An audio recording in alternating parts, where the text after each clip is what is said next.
지금부터 서울형 정비지원계획, 신속통합기획에 대한 설명회를 시작하겠습니다. 안녕하십니까? 저는 서울시 공동주택지원과 재건축 계획팀장 박영동입니다.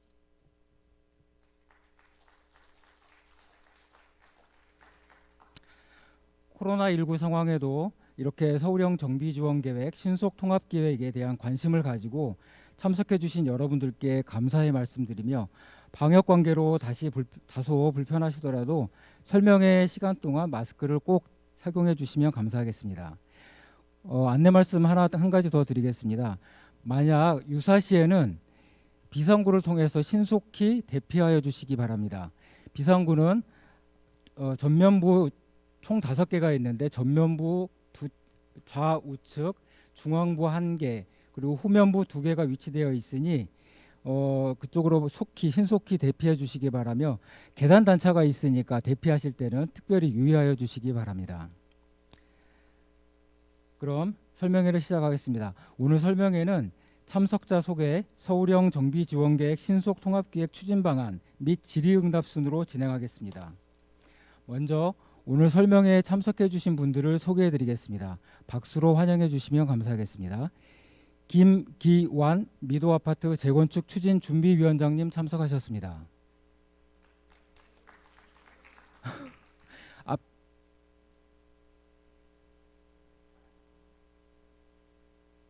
네, 위원장님.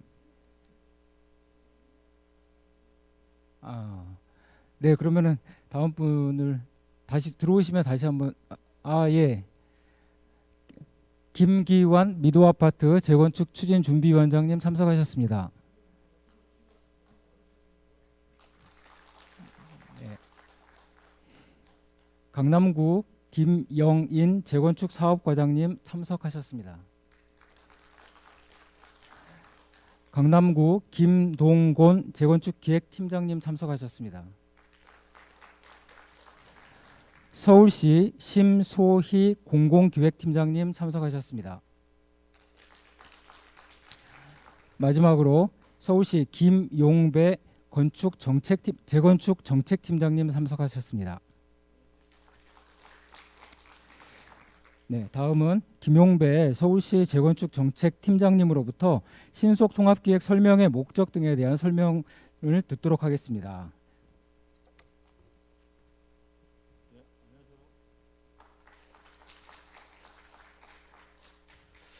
인사드리기 전에 먼저 양해 말씀드리면, 원래 저희 공동주택지원과장 홍성희 과장님이 직접 나오시려고 했는데 갑자기 국토부 회의가 잡혀서 제가 그 주무팀장으로서 대신 나왔다는 걸 양해 말씀드립니다.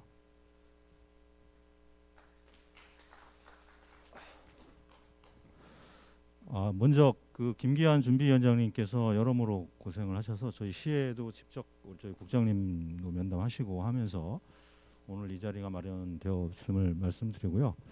또 이석주 의원님께서도 상당히 관심을 가져서 매주 진행 사항을 체크하고 계신다는 것을 말씀을 드리겠습니다.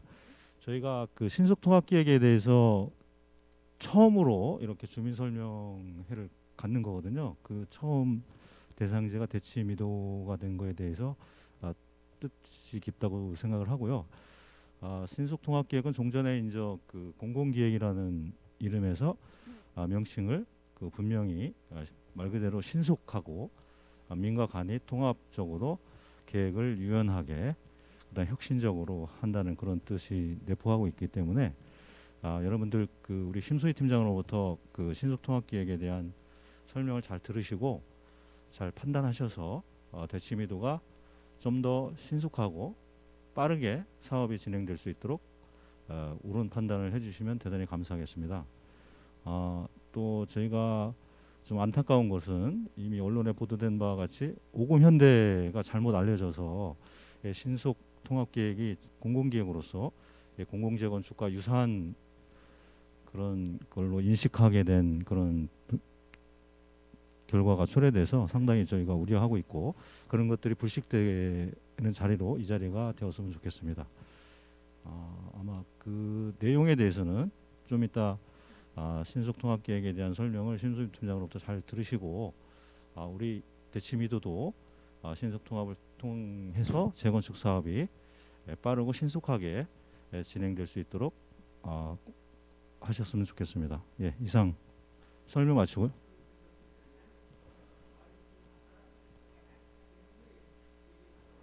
예, 하여간 이상으로 마친다는 말씀인데 예, 보다 자세한 것은 조금 뒤에 바로 제 뒤에 그 심소희 팀장으로부터 공공기획팀장으로부터 보다 나은 설명을 들을 것을 기대하면서 제 말씀은 여기서 마치겠습니다. 네.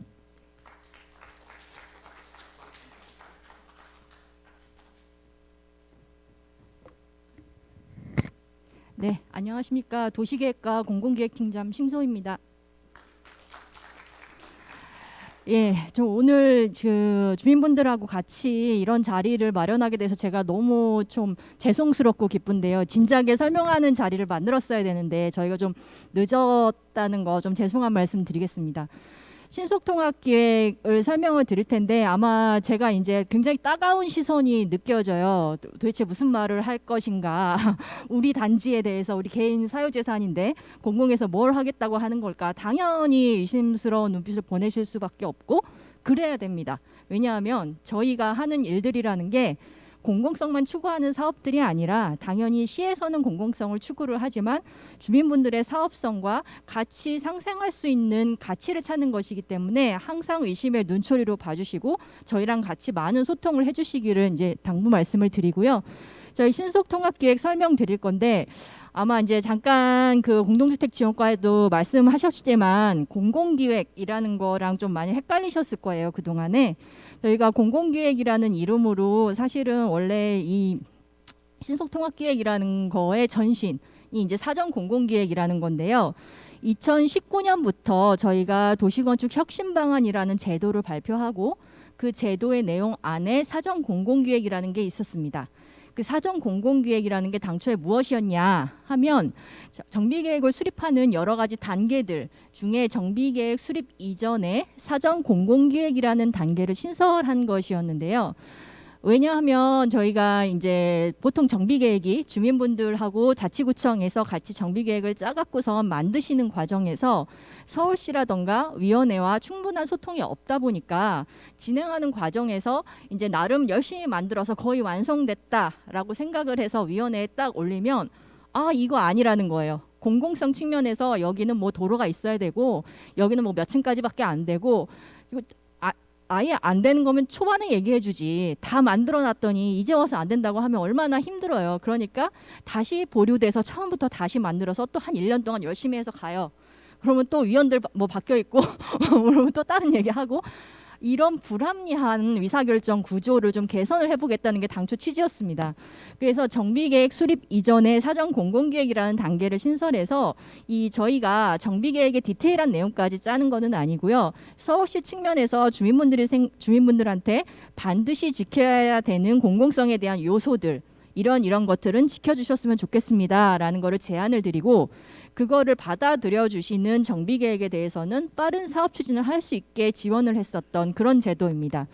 근데 당초에 이제 그 사전공공기획이라는 제도를 시행을 할 때 저희가 약간 뭐 지금 생각하면 한계점이나 아쉬운 점이 좀 있었던 것이 당초에는 굉장히 서울시의 개입, 공공성에 대한 요구들이 굉장히 높았어요. 그냥 뭐 항상 그렇듯이 이제 정책의 기조라는 게 변화하잖아요.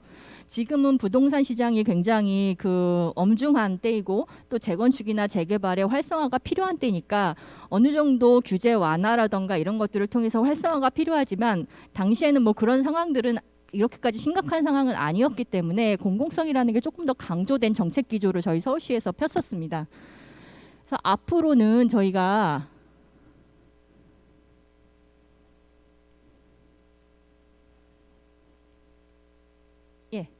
앞으로는 이전에 했었던 사전 공공기획에서 조금 더 변화해 보겠다라고 해서 신속통합기획이라는 이름으로 저희가 이제 말씀을 드리는 거고요. 그동안에 좀 공공이 주관해서 사업을 진행을 하고 그 내용들을 컨트롤을 했다면 이번에는 공공과 민간이 같이 진행하는 체계로 좀 변화하고자 합니다. 사업의 주관은 당연히 주민분들이시고요. 당연히 주민분들이 사업을 하시는 데 있어서 저희가 지원하는 역할로서의 최선을 다하겠다라는 의미고요. 그동안에 이제 도시계획 규제 같은 것들이 굉장히 경직되게 운영해 왔습니다. 저희 뭐 많이들 알고 계시는 뭐 35층 규제, 여기 이석주 의원님도 오셨지만 그동안 수차례 그 35층 규제의 불합리성을 말씀하셨음에도 불구하고 이제 여러 주민분들도 그런 거에 대한 뭐그 굉장히 불합리함을 말씀하셨음에도 불구하고 굉장히 서울시 어느 지역이든 똑같은 규제가 적용이 됐었어요. 그러니까 도시계획 규제라는 게 지역 특성에 따라서 유연하게 적용할 수 있어야 하는데도 불구하고 아무래도 이제 공무원들이 하는 일이다 보니까 어느 정도 이제 경직된 제도의 운영을 그동안 할 수 없는 한계들이 어느 정도 있었던 거죠.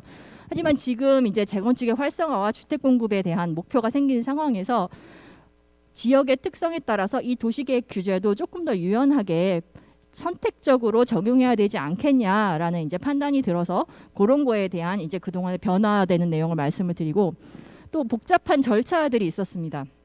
한번 이제 정비계획 결정을 받으려면 위원회 심의도 도시계획, 건축, 교통, 환경, 뭐 재해 영향 평가, 뭐 심의만 9개, 10개씩 해요. 그런 심의도 복잡할 뿐더러 우리 대치미도 아파트 같은 경우에 개포 지구 단위 계획 구역이라고 해서 지구 단위 계획이라는 상위 계획이 있잖아요. 이런 계획들 변경하고선 끝날 때까지 기다렸다가 또 진행을 하고, 이런 이제 복잡한 절차들이 너무 힘들었었던 거죠. 그래서 이런 것들의 절차를 어떻게 하면 조금 더 간소화할 수 있을까, 이런 것들을 저희가 고민을 했고, 이제 세 번째로는 그동안에 저희가 계획에 대한 뭐 그 재량권이 좀 어느 정도 없다 보니까 주민분들이 제안하신 계획을 이제 검토 수준으로 이제 진행을 했었죠.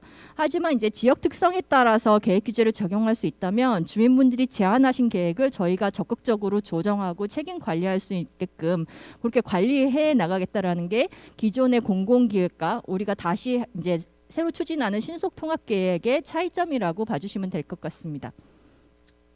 그래서 저희 신속통합기획에서는 정비계획 가이드라인과 건축 설계에 대한 가이드라인을 제공해 드리는데요. 이 정비계획 가이드라인과 건축 설계에 대한 가이드라인은 큰 틀에서의 계획 방향, 공공에서 제안하는 계획 방향이고요. 정비계획 가이드라인 내용 안에는 정비계획에서 반드시 다뤄야 될 물리적인 사항들이라던가 또는 경관에 대한 사항, 이후 영향평가 단계에서 리스크가 될 만한 것들을 좀 담아서 저희가 정비계획 가이드라인을 제공을 하고 그걸 갖고 이제 정비계획 심의를 가시게 되고요.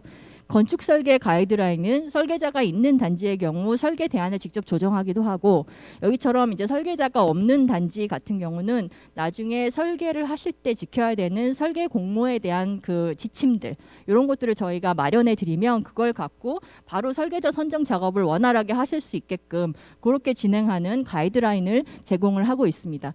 그리고 전체 사업 추진 절차는 초기 단계에 저희가 같이 주민분들하고 만든 계획이기 때문에 이후 과정까지 끝까지 관리될 수 있도록 저희가 책임져서 관리하고 그렇게 진행을 하고 있습니다. 저희가 그래서 그 신속통합 기획을 통해서 이제 공공성과 또 이제 사업성 간의 균형을 추구하는 것과 더불어 이런 것들을 이제 저희 계획을 받아들여 주시는 주민분들께 제공하는 3가지 인센티브라는 표현을 썼는데, 첫 번째는 유연한 계획 기준, 두 번째는 신속한 계획 결정, 세 번째는 디자인에 대한 지원입니다.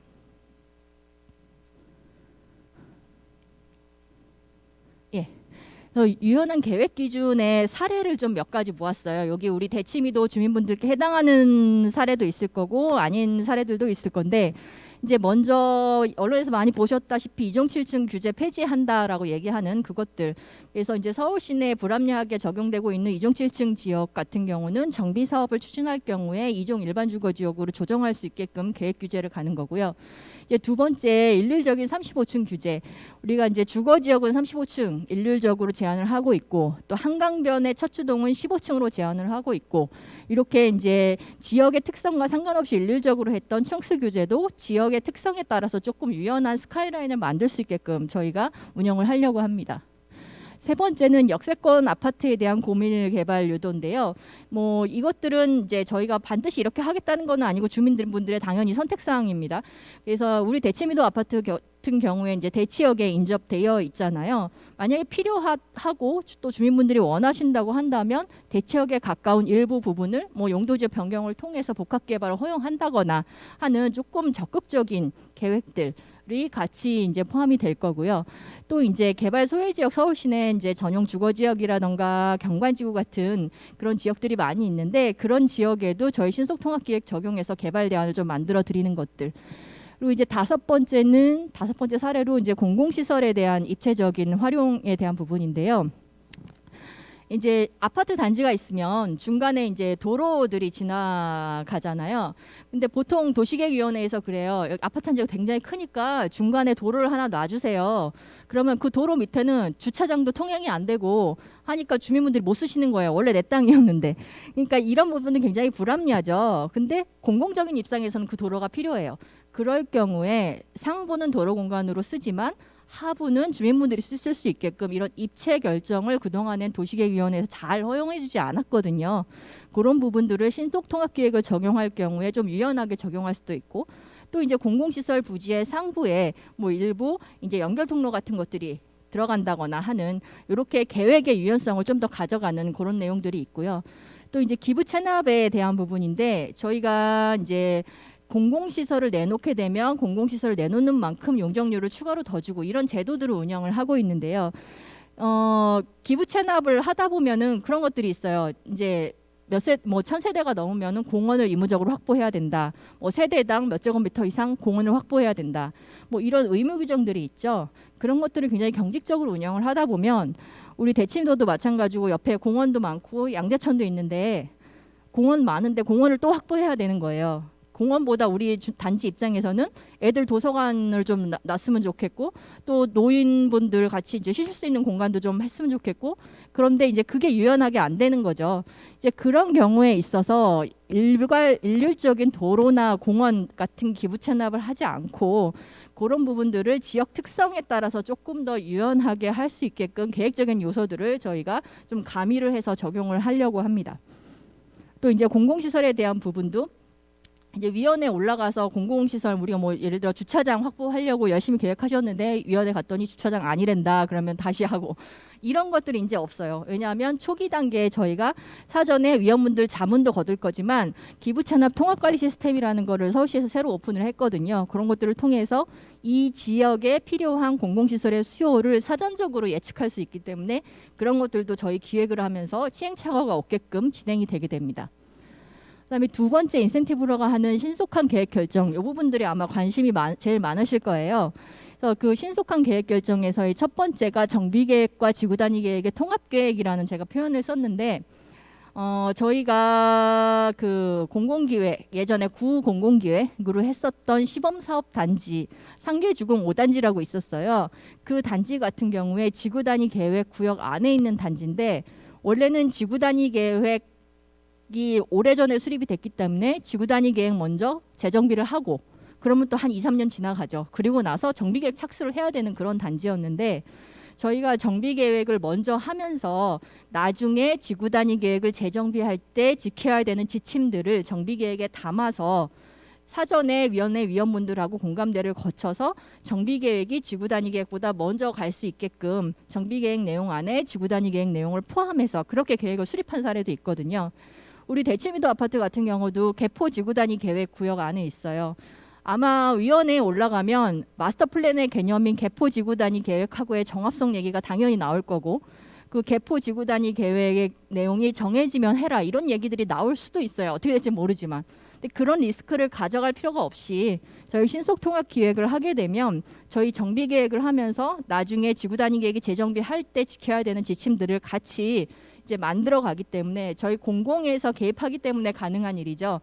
이런 것들이 이제 좀 장점으로 작용할 수 있을 것 같습니다. 두 번째는 이제 특별분과위원회라는 표현을 썼는데 저희 도시계획위원회가 30명으로 구성이 돼요. 근데 그 30명의 도시계획 위원분들 중에 도시계획 분들만 계신 게 아니라 도시계획, 건축, 뭐 역사, 문화, 뭐 환경, 뭐 언론, 뭐 시의원님 분들은 당연히 계시고 이렇게 다양한 분야의 부분들이 계세요. 그러니까 하나의 사업 계획을 정하는 데 있어서 다양한 시각을 갖고 이것들을 검토하는 것도 당연히 중요한데 의사결정 구조가 너무 힘든 거예요. 하나의 안건을 올리면 여러 분야에 보는 분들의 시각이 다르기 때문에 그 시각을 다 맞추다 보면 이제 보류가 되기 일쑤고 너무 많은 의견들이 서로 상충되기도 하고 이런 좀 불합리성들이 있었거든요. 그래서 다양한 분야에 대한 영향들은 저희가 기획 과정에서 사전 자문을 통해서 어느 정도 소화를 하고 도시계획 결정은 빠르고 정확하게 집중 검토를 통해서 하겠다는 겁니다. 지금 30명으로 구성된 도시계획위원회를 저희가 정비사업 특별분과위원회를 만들기로 했습니다. 정비사업 특별분과위원회가 만들어지면 5명에서 9명의 분과위원이 구성이 되게 되고요. 저희가 도시계획위원회는 매달 1, 3주, 한 달에 2번 열리죠. 그래서 뭐 2주 전에 자료를 제출해야 되고 또 보안 나오면은 또 다시 검토해야 되고 한번 위원회 올리려면 몇 달 기다려야 되는데 보리 맞으면 또 걸리고 이렇게 하는데 이 정비사업 특별분과는 계획이 준비되면 바로 즉시 저희가 잡아드리거든요. 그렇게 해서 위원회 절차도 빠르게 되고 진행 과정에 있어서도 사전에 논의된 안건들이 올라가기 때문에 중요한 쟁점 사항들만 검토를 해서 빠르게 계획 결정을 할 수 있게끔 이제 그렇게 도와드릴 예정이고요. 그다음에 세 번째 건축 교통 환경 통합 심의입니다. 아마 주민분들 잘 모르실 수도 있는데 사실은 도시계획하고 건축이 이제 정비계획에 있어서 가장 크게 와닿으시니까 왜 이렇게 오래 걸려? 그러면은 도시계획 건축 결정하는데 오래 걸린다라고 생각을 하시는데 당연히 오래 뭐 걸리기도 했지만 그 이후의 단계가 또 있다는 거거든요. 교통, 환경 이런 단계들이 영향평가 단계들이 굉장히 오랜 시간을 소요하는 경우가 많아요. 뭐 길게는 2년, 3년씩 붙잡고 있기도 하고 뭐 짧은 거는 짧게 가기도 하지만 그런 것들이 이제 또 오래만 걸리는 게 아니라 심의를 하다 보면 이제 정비계획의 이 계획의 단계라는 게 있잖아요. 도시계획을 먼저 하고 그다음에 건축을 결정하고 그다음에 교통을 결정하고 건축을 결정하고 환경을 결정합니다. 근데 환경영향 평가에 딱 갔더니 앞에 이거는 환경적으로 안 맞대. 그래서 앞에 건축에서 결정한 사항들을 뒤집어 버리는 경우가 발생을 하기도 해요. 그거는 이제 위원분들의 서로 이제 보시는 관점이 달라서 그런 거거든요. 그런 것들을 같이 모아놓고 얘기하면 서로 간에 그런 의사 충돌 없이 진행할 수 있는데 그게 아니기 때문에 이제 이런 좀 절차가 지연되고 계획이 계속 뺑뺑 도는 현상들이 발생을 했었습니다. 그래서 저희가 이제 내년 상반기부터 시행할 예정으로 제도 개선을 준비 중에 있는데 이제 건축하고 교통하고 환경이 통합적으로 심의할 수 있게 저희가 통합심의 제도를 도입을 하려고 하고요. 주민분들이 원하시는 거에 따라서 건축과 교통만 통합심의 하실 수도 있고 5만 제곱미터 미만 사업부지 같은 경우에 그다음에 건축과 환경을 통합심의 하실 수도 있고 건축, 교통, 환경 3개를 다 통합심의 하실 수도 있고 이렇게 주민분들이 선택해서 적용할 수도 있고요. 일단 저희가 부지면적 5만이라는 뭐 이런 숫자들을 넣어놨는데 이게 서울시의 의지는 아니고요. 사실 상위법에 5만 제곱미터 미만만 교통하고 통합심의를 할 수 있는 규정이 있어서 저희가 이렇게밖에 안 됐는데 지금 이것도 5만 제곱미터 이상으로 열 수 있게끔 제도 개선을 국토교통부에 요청을 해놓은 상태고요. 국토부에서도 긍정적으로 검토하고 있는 걸로 제가 알고 있으니까 아마 기다려보면 좋은 결과가 나올 수도 있지 않을까 기대를 하고 있습니다.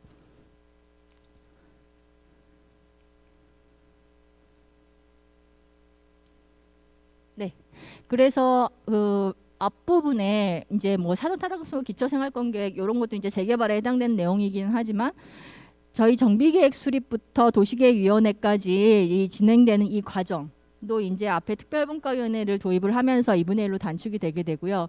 이후에 인가과정 심의도 통합심의가 이제 도입이 되면서 2분의 1로 단축이 돼서 전체 사업 절차가 굉장히 빨라질 수 있게끔 저희가 그렇게 지원을 하려고 합니다. 세 번째는 아파트 디자인에 대한 혁신 지원인데요. 아마 재건축 아파트 주민분들이기 때문에 우리 단지가 명품 아파트가 되고 싶다. 그냥 뭐 용적률만 많이 높이는 게 중요한 게 아니라 단지가 쾌적하고 주민분들이 살기 좋은 명품 아파트가 되고 싶다는 욕심이 있으실 거예요.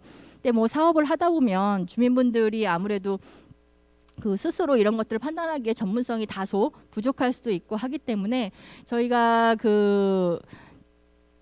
관련 건축이라던가 여러 분야의 전문가들이 같이 모여서 이런 부분들에 대한 부분들을 업그레이드 할 수 있게끔 도와드릴 건데요. 그동안에 저희 서울시에서 뭐 아파트 단지 조성 기준 이런 것들을 운영하기도 하고 여러 가지 이제 공공성 강화 요소들을 만들었었어요. 근데 이제 그런 거와 더불어서 이제 저희 서울시에서 이제 앞으로의 건축 디자인에 대한 정책 기조를 이제 5가지 이제 원칙 이걸 말씀을 드리면 첫 번째는 좀 감성, 주민분들의 마음에 와닿는 감성 디자인이 건축이 됐으면 좋겠다라는 거. 두 번째는 수변이 이제 같이 있는 단지 같은 경우는 수변 중심 구조로 갔으면 좋겠다. 우리 단지 같은 경우는 옆에 양재천이 있죠. 양재천과의 관계 같은 것들을 고려하면서 계획이 짜져야 될 거고, 또 이제 쉼터를 만드는 것들, 미래 세대에 대한 주거 유형을 도입하는 것들, 이제 경계 허물기 이런 5가지 공공성 요소 또는 그 계획 요소들이 반영이 되게 되는데, 당연히 신속통합기획이니까 공공성과 사업성 간의 균형을 맞춰가는 과정이기 때문에 이런 것들이 저희가 이제 원하는 공공성이나 디자인에 대한 이제 요소들이고, 이런 것들이 이제 주민분들이 제안하시는 사업계획하고 서로 맞춰나가는 과정을 통해서 조정을 해나갈 예정입니다. 이게 진행 과정에서 저희 뭐 도시계획국에도 저희 전담팀이 있지만, 저희 전담팀이 그냥 뭐 일반직 공무원이 아니에요. 사실 저희 팀이 다 민간에서 이제 뭐 10년 이상씩 이렇게 그 설계 도시계획 업무를 하던 직원들을 이 업무를 통해서 이제 따로 채용을 한 그런 팀이기 때문에 저희 전담팀하고 또 이제 여기 이제 주택정책실 전문가 분들하고 같이 공무원 분들하고 같이 모여서 이 사업 계획들을 이제 지원을 해나갈 예정이고요.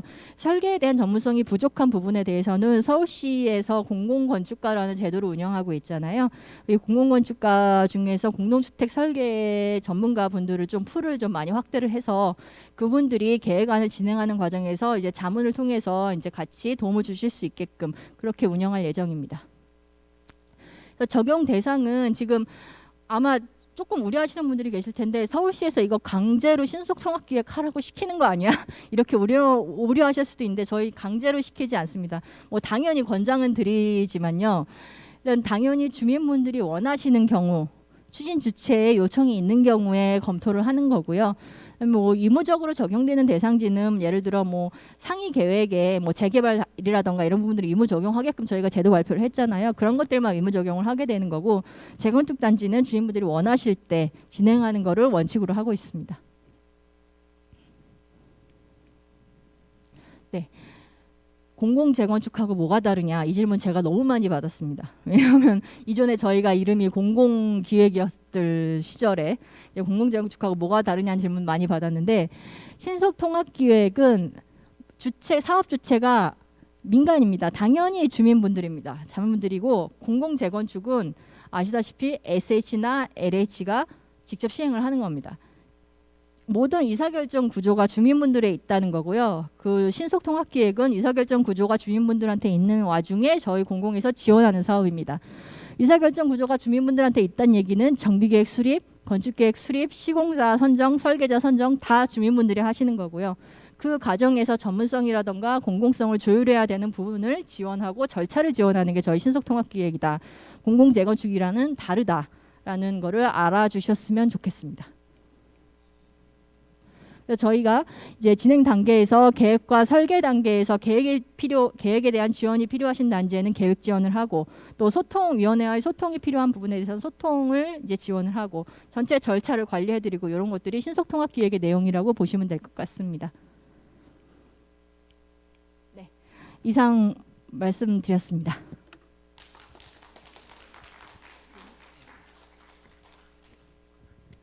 네, 감사합니다. 자, 그러면은 오늘 순서의 마지막인 질의응답 시간을 갖도록 하겠습니다. 서울시 신속통합기획에 대해서 궁금하신 사항이 있으신 분들은 질문을 해주시기 바랍니다. 오늘 답변이 충분히 답변이 안 될 수도 있습니다. 혹시라도 답변이 충분치 않게 된다면 저희가 추가로 충분히 검토해서 별도로 답변을 드리도록 하겠습니다. 자, 그러면 궁금하신 분들은 손을 들어서 주시면 저희가 마이크를 전달해 드리도록 하겠습니다. 혹시 신속통합기획에 대해서 질문 사항은 답변을 심소희 팀장님께서 해주실 거고요. 기타 또 재건축에 대한 것은 이제 저하고 우리 또 담당 주무관님께서 해주실 거고 한 사항입니다. 손을 들어주시면 마이크 좀 전달해 주시면 감사하겠습니다. 그 설명하신 것 중에요, 더 유연한 도시계획 기준 적용이라는 게 있는데, 미도 아파트는 어디에 해당합니까? 네, 뭐 미도 아파트를 위해서 오셨으니까 뭐 연구를 하셨을 것 같은데. 네, 아무래도 이제 제가 이제 미도 아파트를 미리 봤어요. 미리 봤더니 아까 이제 설명 중에도 잠깐 말씀드렸던 것처럼 이제 지구 단위 계획에 대한 문제들이 있고 옆에 이제 공원이 있는데도 또 공원을 확보해야 되는 문제들이 있고 또 단지가 워낙 크니까 중간에 도로 계획 같은 것들이 아마 공공에서 요구할 건데 그런 것들에 대한 문제들이 있고 이런 것들을 저희가 이제 제가 결정권자가 아니기 때문에 이렇게 해드리겠습니다라고 말씀은 못 드리지만 그것들을 유연하게 적용할 수 있게끔 제가 도시계획위원회하고 소통은 분명히 할 겁니다. 왜냐하면은 공공성이라는 게 확보되기만 하는 거지 그거 공공성이라는 게 확보되는 게 중요한 거지 그거의 절차라던가 이게 목적을 위해서 가는 게 중요한 거지 그거를 진행하는 과정에 있어서는 여러 가지 유연하게 갈 수 있는 거거든요. 그래서 예를 들어 우리 그 대치미도 같은 경우에 옆에 공원이 하나 있잖아요. 옆에 공원이 하나 있는데 지금은 이 공원을 사업구역에서 제외를 하고 우리 대치미도 단지만 딱 사업구역으로 잡혀 있어요. 사업구역으로 잡혀 있는데 그러면은 공원을 또 확보해야 되잖아요. 그런 경우에 이 공원까지 포함해서 사업구역 안에 포함을 시키고 그 다음에 이제 공원 같은 것들의 비율을 조금 낮출 수 있는지 이런 검토들을 뭐 제가 결정권자가 아니기 때문에 해드립니다라고 말씀드리긴 어렵지만 그런 것들을 위원회하고 소통을 통해서 조금 해결할 수 있게끔 노력을 할 수 있을 것 같고요. 지구 단위 계획하고의 관계에 있어서도 이 정비 계획 내용 안에 지구 단위 계획에 앞으로 반영돼야 될 내용들을 포함시켜서 이제 선계획을 수립을 하면서 좀 빨리 갈 수 있게끔 저희가 좀 도와드릴 수 있을 것 같습니다. 그 제가 보니까 아주 좋은 제도를 만드신 것 같아요.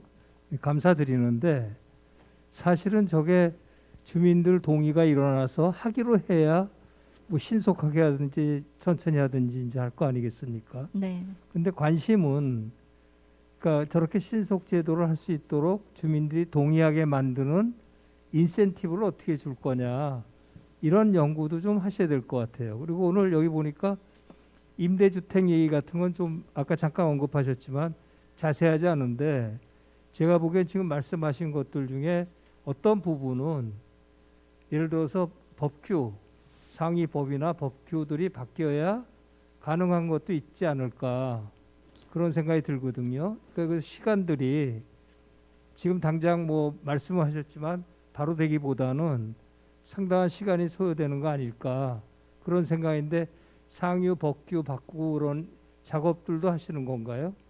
예, 상위 법 바꾸는 작업도 당연히 같이 노력을 하고 있고요. 아까 통합심의 문제 말씀드렸다시피 통합심의 문제는 이게 면적 기준에 대한 상위법 규정이 있어서 그런 것들을 바꾸는 거를 이미 제도 개선을 국토교통부에 요청을 해놓은 상태고 이제 그 당연히 저희가 진행하는 과정에서 불합리한 제도 개선 과제들이 있으면 저희가 지침을 바꾸거나 이제 제도 개선을 뭐 건의를 한다거나 이런 식으로 해서 그런 것들이 빨리 해소될 수 있게끔 같이 노력도 병행을 하고 있습니다. 그리고 아까 문의 주신 임대주택 문제 아마 많이 궁금해 하실 것 같고 이제 50 현대 아파트 사례 때문에 제일 우려하실 것 같아요. 근데 저희가 사실은 좀 저희 행정적인 절차의 실수였다고 말씀을 드리고 싶은데 사실 50 현대 아파트는 저희 신속통합기획 과정에서 임대주택 비율을 따로 정하지 않았습니다. 왜냐하면 법적으로 증가 용적률의 반을 임대주택으로 확보하는 것은 법적 사항이에요. 그거는 어느 단지나 신속통합기획을 적용하던 일반 단지든 똑같이 적용되는 부분이거든요. 그래서 그 부분은 똑같이 적용을 했어요. 이제 다만 증가 용적률의 반이라는 임대주택을 확보하는 데 있어서 임대주택을 몇 세대 확보할 거냐 요게 문제인데 저희 신속통합기획에서는 면적만 제공을 했지 그 면적의 세대 구성이나 세대수에 대해서는 제공을 하지 않았거든요. 근데 구청에서 그거를 연락 권고하시는 과정에서 요 정도의 면적이면 임대주택 세대가 몇 세대 정도 나오겠구나 라고 이제 계산을 하셨는데 그 계산을 하는 과정에서 60제곱미터 이하의 임대주택을 확보하는 걸로 계산을 하다 보니까 임대주택 비율이 확 늘어나 버린 거죠. 근데 저희 오세훈 시장님 오시고 나서 임대주택 비율을 저희가 60제곱미터 이하뿐만이 아니라 85제곱미터까지 큰 평형의 임대주택도 들어갈 수 있게끔 그렇게 운영을 하고 있기 때문에 85제곱미터까지 이제 이 세대 구성이 변화하게 된다면 임대주택 세대 비율이 확 떨어지거든요. 이런 부분들에 대한 계획 디테일을 저희가 좀 못 챙겨갖고 아마 그런 행정상의 실수로 오해가 좀 커져서 예, 예, 그 그런 것 임대주택 같습니다. 관련해서는 제가 보충 설명을 드리면 오해가 있을 수가 있을 건데, 그러니까 뭐냐면 신속 통합 계획을 한다고 해서 임대주택을 많이 하거나 적게 하거나, 그다음에 일반 신속 통합 계획이 아닌 일반 정비 계획을 통해서 할 경우에는 임대주택의 변화가 있는 것은 아니라는 걸 말씀드렸습니다. 임대주택은 법령에 정해진 거기 때문에 거기에 따라서 이제 최근에 또 법이 바뀌어서 2021년 7월 이전에는 임대주택 규모가 60제곱미터 미만만 하도록 되어 있었어요. 소형주택이라고 해서 그게 그 85제곱미터까지 커져서 비율이라든가 이런 것들은 그 법령 범위 내에서 우리가 이제 법적 상한이라는데 그 틀 내에서 하는 거라는 걸 다시 한번 말씀드리고요. 또 한 가지 말씀드리면 오금현대 같은 그런 사례가 저희가 재발되지 않도록 하기 위해서 신속 통합 기획을 한 경우에는 통합 기획에 해서 계획안이 나오면 2번 이상 주민 설명회를 의무적으로 개최를 할 거예요. 그래서 그걸 보시고 주민들이 다시 한번 그 부분들이 당초 생각했던 부분들이 계획에 잘 반영됐는지 이런 것들을 고민하고 다시 한번 판단할 수 있는 기회를 드린다는 것을 말씀드리겠습니다. 네.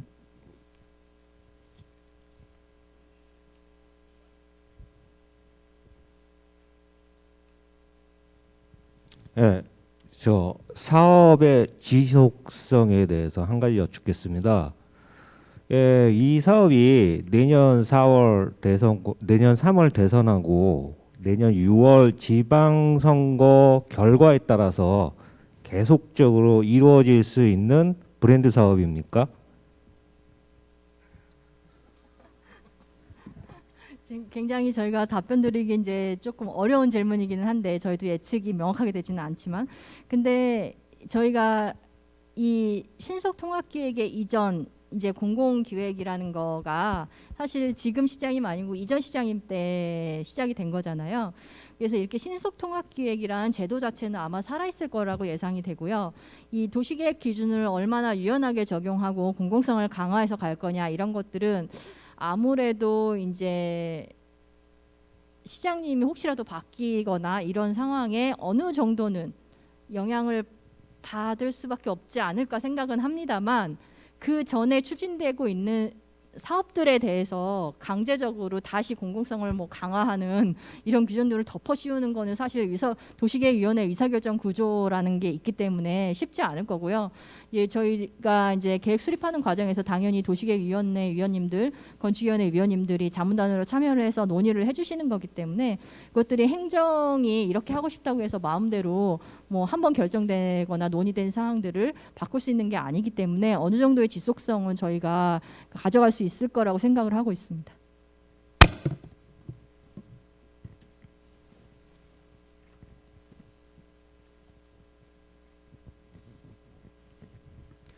네, 안녕하세요. 민경태라고 합니다.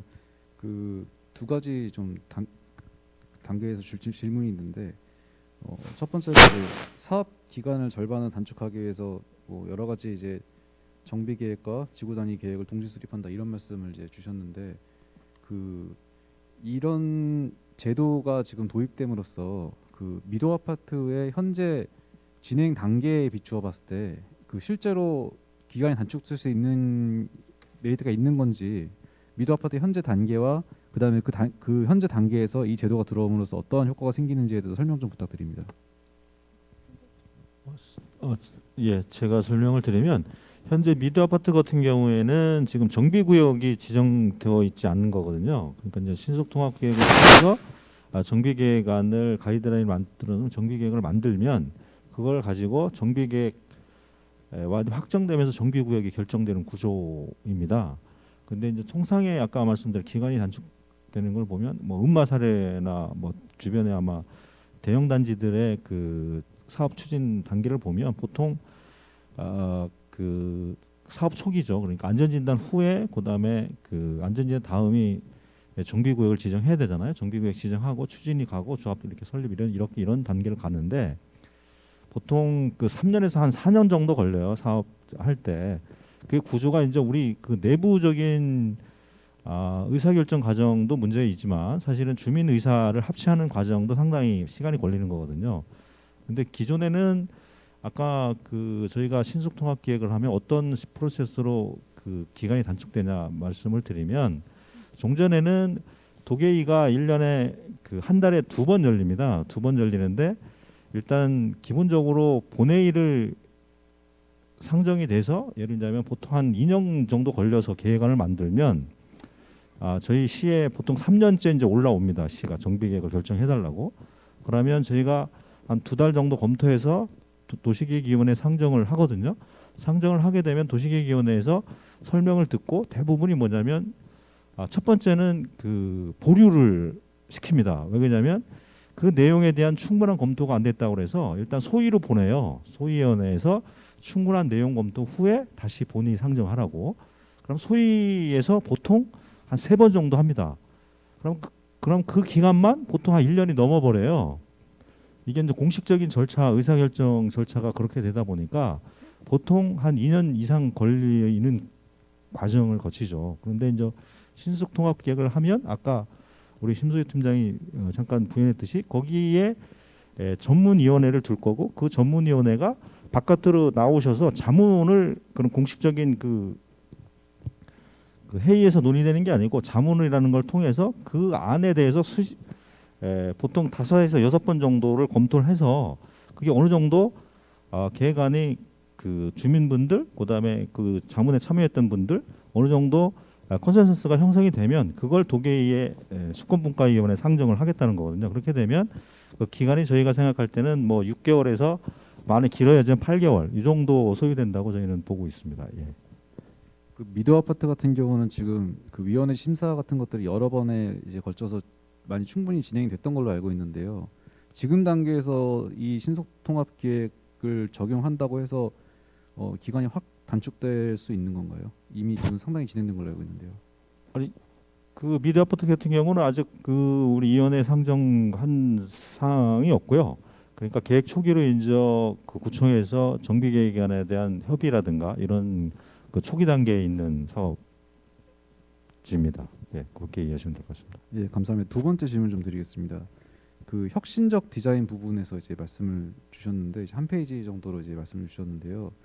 사실 주민들 입장에서는 이 부분이 굉장히 민감한 문제일 수도 있습니다. 예를 들어서 잠깐 이제 페이지에 보시면은 역사 문화 보전이라고 작은 동그라미를 되어 있는데, 이게 예전에 전 시장님께서 계셨을 때 옛날 아파트 한 동을 헐지 않고 그대로 둔다 이래가지고 이제 주민들 반발이 있고 이랬던 내용인데, 이 부분에서 굉장히 사실 내용을 보면은 2019년에 이 전 시장님 때랑 이제 크게 달라 보이지 않은데, 이 부분에서 어떤 쪽으로 좀 더 이제 주민 친화적으로 이제 디자인을 하실 건지가 좀 궁금하기도 하고요. 그리고 만약에 이 부분에서 신속 통합 기획으로 진행을 하시는데, 이 부분에서 주민들과 어떤 의견 충돌이 있으시다 의견 충돌이 발생한다 그러면 이제 어떤 쪽의 이제 의사결정으로 진행이 되는 건지 좀 궁금합니다. 네, 예를 들어 이제 역사 문화 보존 얘기를 해주셨는데, 역사 문화 보존이라는 가치는 아마 그냥 주민분들이 생각하셔도 역사 문화 보존이라는 가치를 반대하시는 건 아닐 거예요. 근데 보존하는 방식의 문제인 거죠. 그래서 말씀하셨다시피 예전에 개포의 어떤 지역에 한동을 그대로 남겨라, 이런 의사결정을 했었을 당시에 그때 정책 기조가 있었던 거거든요. 역사 문화를 보존하는 방법도 저희 이 시정의 기조에 따라서 조금 더 유연하게 가져갈 수 있을 거고요. 당연히 계획 수립을 하다 보면 저희가 생각하는 이러한 계획 요소들을 반영하는 것과 주민분들이 생각하시는 것과 충돌이 어느 정도는 있을 수밖에 없다고 생각을 합니다. 있을 수밖에 없는데, 이런 부분들을 맞춰 나가는 게 이제 서로가 양보를 해 나가야 되는 과정이죠. 저희 공공에서는 공공의 입장만 얘기할 수도 없는 거고, 주민분들도 이제 주민분들의 입장만 얘기할 수는 없는 거니까 서로 맞춰 나가는 과정이고요. 결국은 어떤 계획안이 나오든 그 계획안이 도시계획위원회에 통과를 하고 건축위원회를 통과해야 계획이 결정되는 거잖아요. 그러면 저희가 이 자문단을 운영하고 위원회를 하는 과정에 있어서 주민분들이 생각하시는 의견들을 최대한 다 정확하게 위원분들한테 전달을 해드릴 거예요. 전달을 해드릴 거고, 저희가 생각하는 것도 같이 전달을 해드릴 거고, 그거를 같이 보시고선 합의점을 가져갈 수 있게끔 대안을 제시하려고 노력을 할 거고, 그거를 이해하고선 심의를 하시는 것과 예전처럼 그냥 이해조차 없는 상태에서 시민을 하시는 건 다르기 때문에 저희가 당연히 적극적으로 그런 분을 맞춰 나가는 노력을 해나갈 겁니다.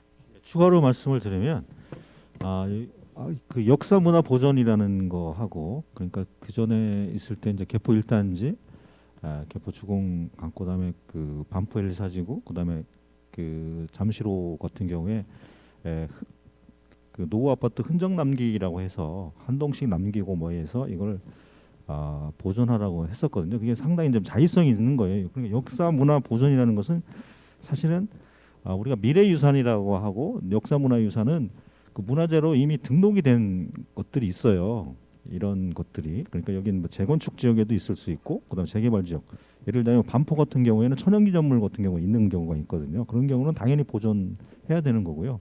다만 이제 그게 그 노후 아파트 아까 개포 1단지 같은 경우나 개포 4단지 같은 경우에는 두 개의 심의 과정에서 이제 어느 의원이 그걸 발의를 해서 흔적을 좀 남기라 뭐 이랬거든요. 그런 부분은 신임 시장님 오시면서 첫 번째 지시사항으로 전체를 재검토하라고 하셨거든요. 그래서 앞으로 그 아파트 지역에 그 아파트를 남기는 이런 것들은 하지 않을 거라는 것을 말씀드리겠습니다. 정말 마지막으로 질문 마지막 드리겠는데요. 저 아까 그 표 중에 보면은 이제 이 신속 통합 계획을 이제 신청하는 부분에 있어서 그 의사 결정을 어떻게 하는지 뭐 아까 의무도 있고 그다음에 그 주민 동의를 받아서 하는 부분도 있다고 했던 게 있었거든요. 예, 그 다음 페이지였던 것 같습니다.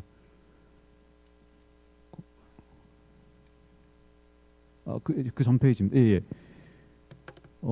여기 보시면은 조합 주민자치 준비위원회 등 주민 주체 요청이 있는 경우에는 주민 공모 사업이 된다라고 말씀을 주셨는데 저희 같은 경우는 지금 조합이 없고 아직 추진위원회도 용어가 좀 정확하게 기억나요. 법에서 말하는 추진위원회도 지금 아직 없는 상태거든요. 저희 같은 경우는 만약에 한다 그러면은 어떤 식으로 주민 동의를 받아서 진행을 해야 되는지 좀 가이드 부탁드립니다. 그 부분은 사실 저희 신속통합계획이라는 게 법적 계획은 아니잖아요. 그렇기 때문에 이거를 법정 동의율을 몇 프로 이상을 강제적으로 이제 정하는 거가 쉽지 않은 의사결정이에요. 근데 이제 그렇다고 이 비율이 없이 그냥 법적 조직이 아니신 준비위원회가 신청했다고 해서 그냥 시작하는 것도 조금 우려가 되고 하는 측면이 있어서 아마 그 부분은 저기 공동주택지원과에서도 내부적으로 검토를 하고 계신데 동의율을 몇 프로 정도를 가져갈지는 아마 저희가 빠른 시간 내에 검토를 해서 이제 말씀을 드리도록 하겠습니다. 추가해서 말씀드리면 그 부분은 저희가 이제 법적 원래 동의를 받으려면 동의서라든가 이런 거 징구 절차 뭐 이런 거 있거든요. 그런 것들은 상당히 그때 준비위원장님께서도 해서 사전 그 면담이 있었고요. 그래서 상당히 유연하게 좀 이렇게 하려고 해요. 이거는 말 그대로 법에서 정한 거는 아닌데 다만 이제 이게 법에서 정한 그 주민 대표 기관이 아니기 때문에 주민 의사는 어느 정도 확인해야 할 필요가 있다.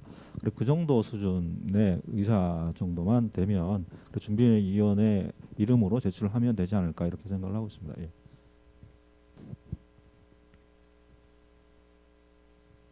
예, 저쪽 예.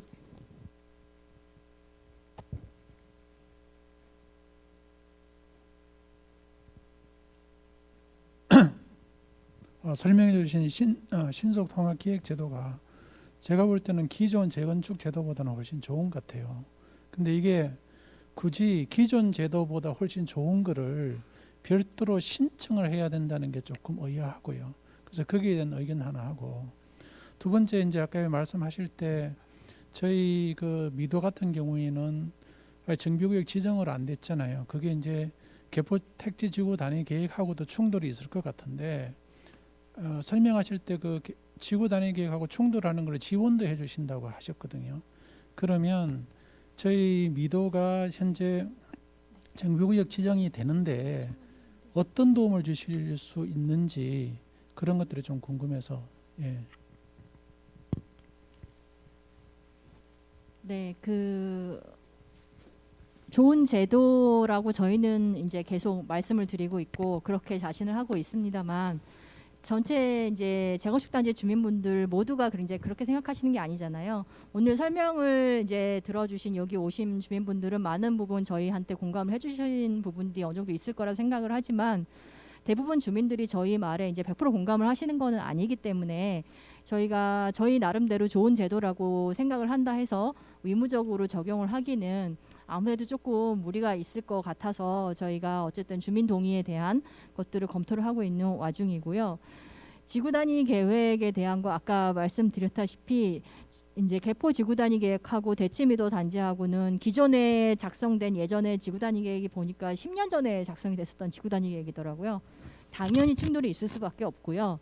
그것들을 현재 시점에 맞춰서 개선할 수 있는 방법들을 정비 계획을 통해서 제안을 할 거고, 그거를 저희가 진행 과정에서 도시건축 공동위원회에 자문을 받을 거예요. 법정 절차인 지구 단위 계획 심의가 아니라 저희가 이제 도시건축 공동위원회에 자문을 받아서 이런 식으로 여기 지구 단위 계획은 나중에 변경할 거니까 정비 계획 먼저 갈 수 있게 해주세요라고 자문을 받아서 공감대를 형성한 다음에 갈 거기 때문에 지구 단위 계획하고의 충돌 부분은 저희가 신속통합 기획을 통해서 충분히 해결 가능하다고 보고 있습니다.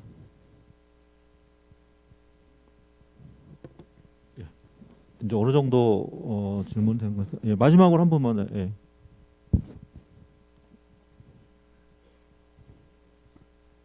두 개 있는데요. 그 첫 번째는 좀 전에 선생님이 말씀하신 거랑 좀 비슷하지만 그래도 하겠습니다. 설명을 들어보니까 신속통합 저걸 신청하면 융통성 있게 해주겠다, 신속하게 해주겠다, 겹겹이 위원회 그 열고 이런 거를 좀 조정하겠다. 근데 그거를 신속통합을 신청하면 해주고 그렇지 않으면은 종전대로 시간도 오래 끌고 융통성도 없고 위원회도 뭐 2중 3중으로 하시겠다는 의미는 아닐 거고 다 한꺼번에 할 수는 없으니까 신청하는 데부터 하겠다라고 제가 그렇게 이제 개인적으로 해석을 했는데 이런 의구심에 대해서 좀 설명을 해주시고요. 또 하나는 재건축에서 그 주민들이 여러 가지 관심이 있지만 결국 그 공업용 부지 내는 거하고요. 그 다음에 요 근처에 공공기반 시설에 투자하는 거, 그리고 임대주택 여기에 이제 돈이 들어가는데 공공기반 시설 그 개보수하는 거는 현금이 들어가는 거지만 공원용 부지하고 그 다음에 그 공공 임대주택 그거는 이제 땅을 무상으로 내는 거잖아요. 대치동은 아파트 거래가 땅값을 이루어지고 평당 1억 5천이에요. 1000평만 내면 1,500억이고 아마 미도 아파트는 그보다 훨씬 많이 낼 텐데 그런 거 보면 그 다른 데서 경험을 해보니까 그냥 법에 그렇게 돼 있으니까 일단 공은 져라 어디든지. 임대주택은 뭐 이렇게 해야 된다 그러는데 미도 아파트 좀 분석을 하고 오셨겠지만 이게 차별 이런 게 아니고요. 그냥 현실적으로 미도 아파트 그 평형별 그거 보면은 여기에 예를 들면 굉장히 소형의 임대 아파트가 들어온다. 그랬을 때 굉장히 마찰이 예상되거든요. 그래서 좀 전에 제가 말씀드린 세 개에 대해서 뭔가 좀 더 피부에 와닿는 그런 융통성이나 베니핏이 있어야 되지 않을까 하는데 그 점에 대해서 좀 설명해 주시면 감사하겠습니다. 예, 저 첫 번째 말씀하신 신속통합기획과 일반 사업과의 그 인센티브의 차이에 대한 질문을 주셨는데요. 저희가 신속통합기획을 적용할 경우에 인센티브를 제공한다라는 표현을 썼는데 그건 왜냐하면 아까 말씀드렸다시피 신속통합기획을 적용할 때 계획 수립 과정에서 주민분들의 의견도 듣고 서울시에서 제안하는 공공성 요소들도 제안을 하고 그래서 그걸 맞춰 나가는 과정이라고 말씀을 드렸어요. 그러니까 이제 이 신속통합기획이라는 게 주민분들의 사업성을 극대화하기 위한 계획이 아니라 사업성과 공공성의 균형을 맞추는 계획이거든요. 근데 일반 사업은 당연히 주민분들 입장에서는 사업성이 극대화된 계획을 가져오실 수밖에 없잖아요. 그것들을 저희가 신속통합기획을 통해서 공공성 요소들을 제한드리지 않은 상태에서 그것들이 빠른 인센티브를 지원한다는 거는 조금 좀 어렵지 않을까. 아무래도 도시계획 규제는 유연하게 가는 흐름은 전반적으로는 맞겠지만 이렇게 파격적인 인센티브를 제공하려면 그만큼의 공공성과 사업성의 균형을 갖는 주민분들하고의 합의 이런 것들이 이루어진 신속통합 기획이기 때문에 가능한 것이다라고 설명을 드리겠고요. 그다음에 두 번째 이제 땅으로 기부 체납을 이제 공공시설을 제공하는 부분들에 대한 얘기를 해주셨는데 아까 제가 공원 녹지 의무 비율을 말씀드렸잖아요. 공원 녹지 의무 비율에 따라서 공원을 확보하게 되면 공원은 무조건 땅으로 확보해야 돼요. 그렇잖아요. 근데 공원을 땅으로 확보할 수밖에 없기 때문에 공원 녹지 비율을 그 현행법에 맞춰서 다 확보를 하게 되면 땅을 너무 많이 뺏기시는 거예요. 단지에. 특히나 우리 대치임도처럼 주변에 공원이 충분한 단지 같은 경우에. 그래서 인접에 있는 공원 부지까지 일부 포함을 해서 공원 녹지 비율을 낮춘다라는 표현을 드렸는데 공원 녹지 비율을 낮춘다는 의미는 땅으로 기부 체납을 해야 되는 의무 면적이 줄어든다라는 의미인 거고요. 그만큼을 땅이 아니라 건축물이든 뭐 다른 시설로 기부 체납을 할 수도 있는 거기 때문에 그런 부분들이 아마 그 조금 더 유연하게 적용이 될 수 있을 것 같고요.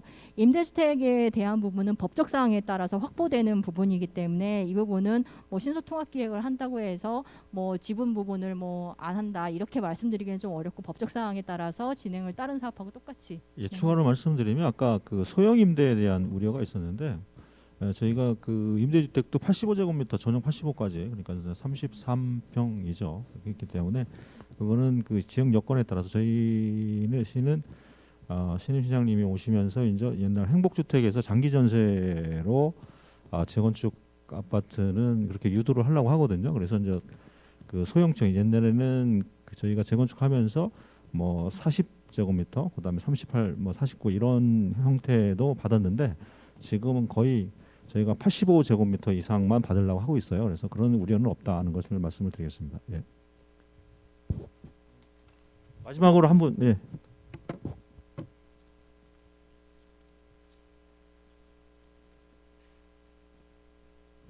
서울시에서 나오셨으니까요. 아까 그 설명 중에 35층 플러스 마이너스 알파 뭐 이렇게 써 있더라고요. 근데 이거 뭐 오늘 그 신속 승인하고 뭐 직접적인 관련이 있는 질문인지 모르겠는데 사실은 그 지금 서울시 그 경관이나 또는 그 빌딩의 경쟁력을 보면은 스카이라인이 35층 이 플러스 마이너스 알파가 아니라 60층 가까이 돼야 된다고 생각하거든요. 그러니까 여기 뭐 정책부서 뭐 중요 실무부서에서 나오셨는데 제가 보니까 서울시 전체의 어떤 도시 계획상 스카이라인을 어떻게 할 거냐. 그래서 우리 밤 야경을 보면 동경은 지진도 있지 않습니까? 한국이랑 보면은 서울이랑 보면 서울은 굉장히 그 초라해요. 그게 어떤 그 서울시의 정책에 의거해서 또는 장기적인 관점에서 그런 고려를 해야 되지 않냐. 그래서 뭐 제가 지금 관여하고 있는 게 아니까 무슨 미도 아파트가 지금 뭐 고층을 줘야 된다 안 된다 이런 뜻이 아니라 기본적인 컨셉트로 그래야 어떤 플렉서블하게 어떤 일들이 진행이 되면서 신속하게 하든지 뭐 도움이 되는 게 아닐까 하는 생각에서 그런 층에 대한 고층에 대한 것도 좀 풀어줘야 되지 않을까 그렇게 생각합니다. 네, 그 부분에 대해서는 이제 홍콩 얘기도 하셨고 저도 이제 가서 보면 되게 아름다운 스카이라인을 가지고 있죠.